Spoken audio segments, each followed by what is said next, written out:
Welcome back at the Technical Forum at the group exhibit Hydrogen Fuel Cells and Batteries. We're here at the Hanover Fairground. I invite you all to come and have a seat, have a drink. They're all complimentary. There's a lovely lady walking around serving you those drinks. Also at this moment, I would like to say hello and good afternoon to all our online guests. We are live streaming from the fair here, so we do not only have these guests sitting here, we are also having thousands of international guests watching worldwide. Our next topic will be continuing with fuel cells, of course, and we'll hear the Deputy Chairman of the German Hydrogen and Fuel Cell Association here. And the topic today is hydrogen in a sustainable energy system, a combination of storage medium and fuel. So please welcome with me on stage Dr. Johannes Töpler. Big hands, please. Okay, thank you very much for the kind introduction. I enjoy to be here and to speak about hydrogen in a sustainable energy system as a whole, in combination of storage medium and fuel. And if we consider the energy situation today, we have mainly a supply of oil, natural gas and coal. And we hope that in future we'll have renewable energies as wind, photovoltaic, solar thermal energy, biomass, geothermal heat, and so on. That's a consideration of World Energy Outlook. It's some time ago when this picture was made. And but as far as we have today, the calculation were more than realized for the renewable energies. That's the actual situation about the availabilities of fossil energies and the energy perspectives in future. And if you look at the same figure in another consideration, we see here in blue the conventional energies, and here in this case is the energy contained in matter. And matter can be transported, stored, and so on. We have a direct connection of energy in matter, or, in other words, in fuel. And if we want to make electricity, we have to use power stations, and we have a transfer. At first, we have electricity. In future, with renewable energies, mainly for wind energy, for photovoltaics, the first step in a technical energy system is electricity. That means the basic energy from the starting phase is electricity. And if we need fuel, for example, for a motor car, we have to transfer electricity to fuel. And therefore we have a strategic transition phase from fuel-based system to electricity-based system. That's a strategic consideration which is very important, but not very often discussed in policy or in public. And if we now look on the curves of availability of renewable energies, then we see that this is not on demand, but they have their own situation. And if you see, for example, the offer of wind energy in the electric net, in the E.ON grid in 2007, in 10 weeks in March, you see these fluctuations. And in Germany we have the legislation that the wind energy should be increased by a factor of 3 up to 2020, and then we will have, under the same meteorological considerations, this curve here, and in the same time the demand of electricity in the network is a brown line, as you see here. And you see, for example, in this time frame the supply cannot satisfy the demand, and in another time frame the supply outreaches the demand by far. And we have to smoothen these fluctuations, and this can be done with storage systems. And an integral demonstration of this system is shown here, starting with wind energy as one symbol for renewable energies, with electrical grid and, if possible, direct demand of industry and households, and maybe direct demand for battery-driven electric cars. But if we have more energy than can be supplied directly, we have the chance to make via electricity and electrolysis hydrogen. This hydrogen can be used for filling stations, for electric cars driven with hydrogen and fuel cells, or it can be stored in big caverns, shown here.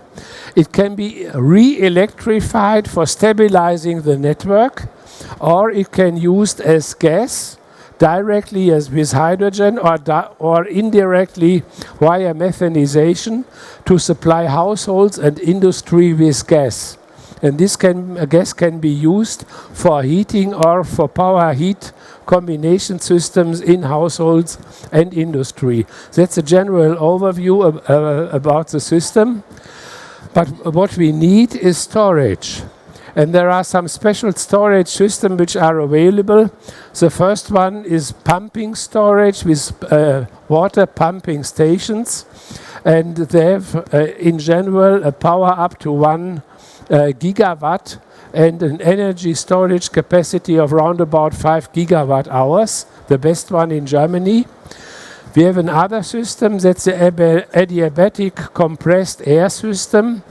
We have one in Germany with 23 gigawatt hours energy capacity and round about 2 gigawatt power. But we need more for long phases if we have no wind or long phases of no sunshine, for example, in winter nights.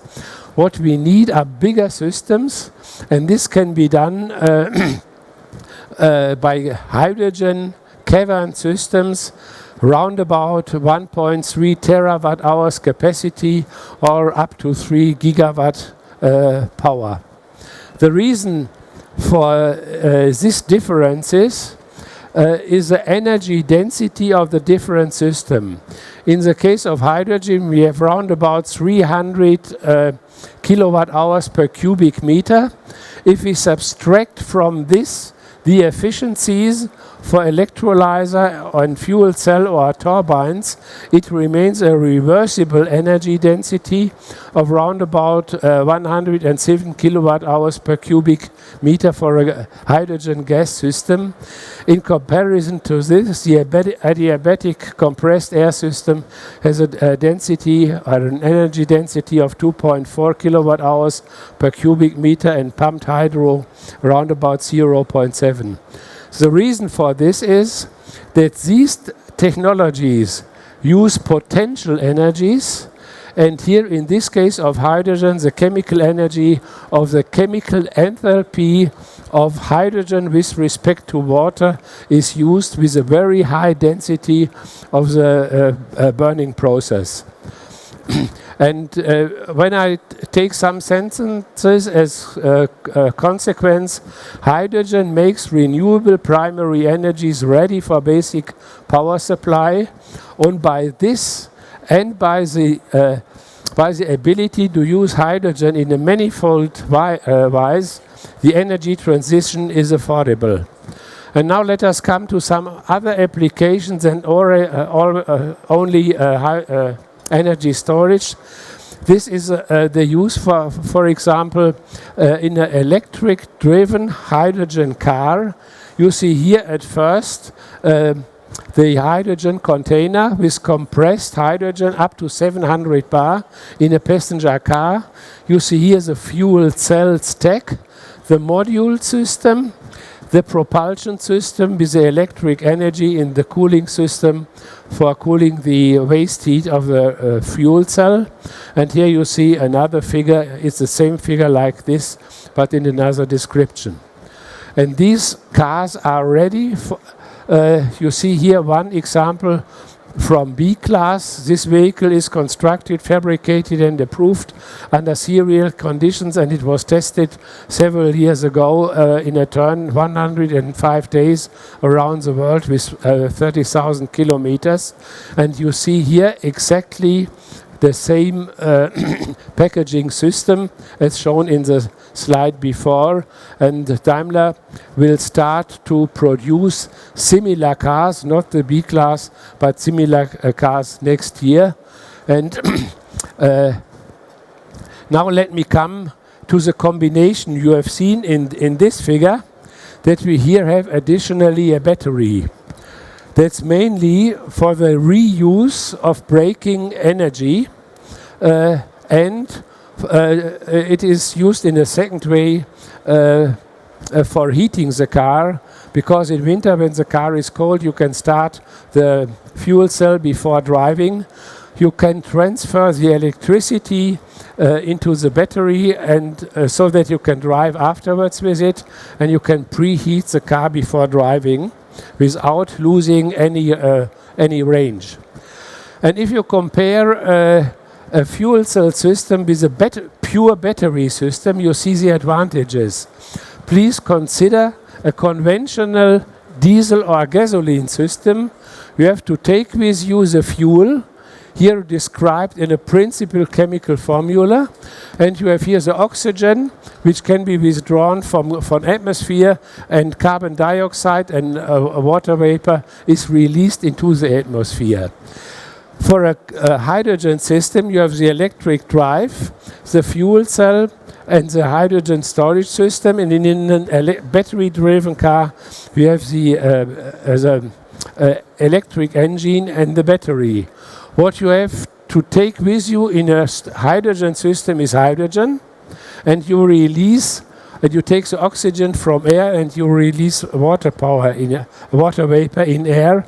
And in the case of a battery, you have to take for each electron you use the lithium carbon molecule at the cathode and lithium manganese ion at the anode. You have for each electron you have to take the whole molecules with you.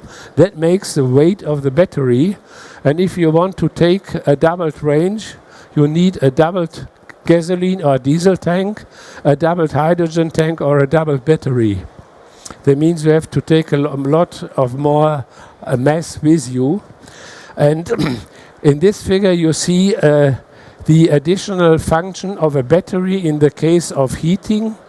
You see here, if you start the fuel cell before driving, you can take the electricity into the battery. You use the heat for heating the car without losing any range. And another comparison is the use of another renewable fuel. It's a comparison to biodiesel or biogasoline. We will have from waste biomass, not in comparison to food, from waste biomass we will have in future biofuels. But what is the best opportunity to use this? And we can decide this by comparing the efficiencies. A typical efficiency curve of a fuel cell with respect to the power of the system is shown here. And you see that a fuel cell have an optimized efficiency in the region of 15 to 30%. That's typically the region where a passenger car or a bus or truck, a small bus or truck is used. And you see here, for example, the very high efficiencies. A combustion engine follows the Carnot process. And so you see the efficiencies of a diesel here in this way, and of a gasoline or a gas engine in this way. And you see that, for example, biofuels can be used relatively efficiently in high power systems or high load systems. And therefore it has very much advantages to use biofuels in the same way renewable energies to use biofuels in engines which are operated a lot of time with very high load, for example ships, airplanes, long range trucks and so on. It doesn't make very much sense to use it in a mixture of 10% ethanol in gasoline as it is done sometimes.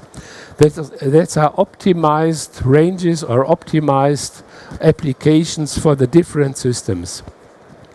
And another discussion is sometimes to use hydrogen in order to methanize it artificially, so that we have electricity from wind, central electrolysis for hydrogen production, and then the methanization process via Sabatier, and afterwards using the methane in a combustion engine with an efficiency of round about 22%, with an overall efficiency of the whole process of round about 12. If you do this path with hydrogen, you'll use some energy for compression, purifying and so on, but you have a very high efficiency via the fuel cell within the car. So that finally you have an efficiency of 29% over the whole chain. And some people say that if the input of wind energy is a surplus and it costs nothing, then it doesn't matter how the efficiency here is. But the reality can be seen if you consider it in the opposite direction. You need the energy at the wheel of the car. And if you normalize this to 1 and you look back how much energy I need for this final normalized energy to 1, then you see here that you have an input of energy by a factor of 1.9 in the hydrogen path. We have a factor of 4.5 in the methane path. And finally, you have an input here of wind energy of a factor of 3.4 or 8.1. That means under the same meteorological conditions, the wind power plant has to be much bigger, and therefore the investment costs are much bigger for the same energy at the end. And that's a very interesting consideration, because the investment payment is very important in the same way. And if you want to consider yourself any kind of renewable cars, from wind energy, from biomass, from solar energy, solar thermal energy, you can choose in this program. And if you have the Opti Resource and Daimler, you will find this program yourself in the internet. You can give as input the energy source, the fuel, the type of car, and you can calculate the carbon dioxide emission of the car and of the whole path, and you can calculate yourself the efficiency of the whole path of energy and of the carbon dioxide emission. And here you see the results in comparison of 2 different ways. I'm at present not able yet to show you the process, but it's very easy to find it.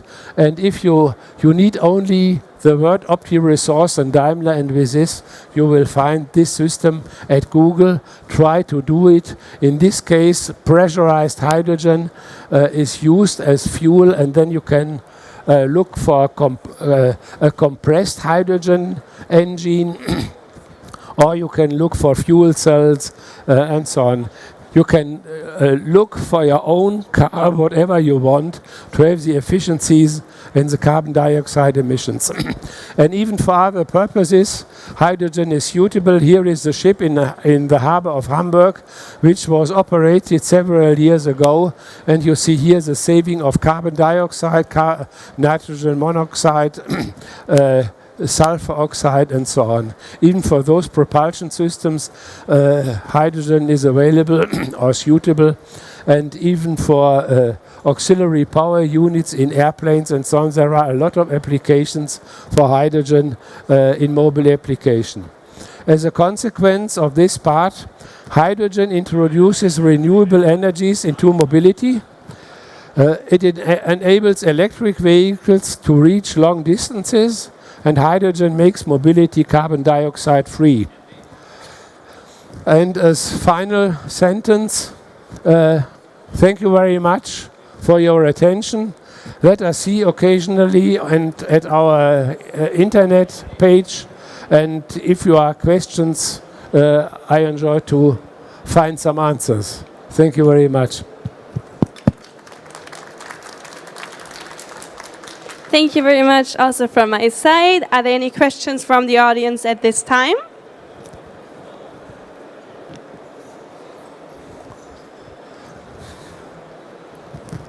Hello. How can we replace the batteries, the ordinary batteries, using the hydrogen?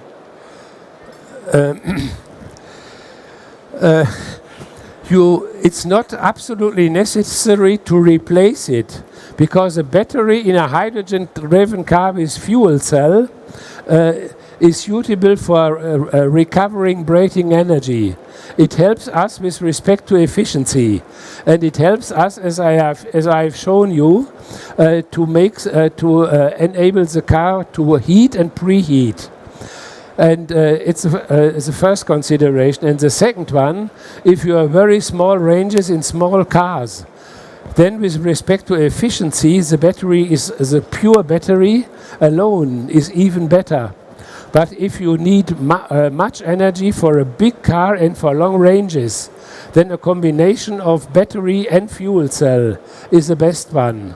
The main sense of the whole system is not competition, it's cooperation between battery and fuel cell for the special applications in each time. For the stationary replacement of the batteries, for 1 megawatt. 1 megawatt is a very big energy amount, and I think that for 1 megawatt a hydrogen system is the better one and the smaller one, and I think you can use it really today. There are some systems of storing energy just on the market, with electrolyzer, stationary electrolyzer on the special place, with fuel cell and with a storage system. And especially for those systems, for stationary systems, electrolyzer with compression, including compression up to 30 bars, is available, and you can use compressed containers without any additional compressor. Thank you very much. I have to cut on this fruitful discussion at this moment in time, just because we are out of time. Our next presenters are already ready for the presentation. But I know we have an expert here on the fair, and you can take all the questions that you have to the booth of the German Hydrogen and Fuel Cell Association. And the booth is located at E63, and that is right across over there. Okay. So once again, thank you very much. The Deputy Chairman of the German Hydrogen and Fuel Cell Association was speaking. Big hands, please, for Dr. Johannes Töpler. Okay, thank you. We will continue after a short break of only 1 minute, so you can stay seated and have another coffee or a tea. And we'll talk about off-grid energy solutions based on direct methanol fuel cells, over 34,000. And we'll talk about that there are over 34,000 SFC fuel cells in the market. And for that, we'll hear a representative of SFC Energy, Mr. Kai Steckmann. That will be in only 1 minute time.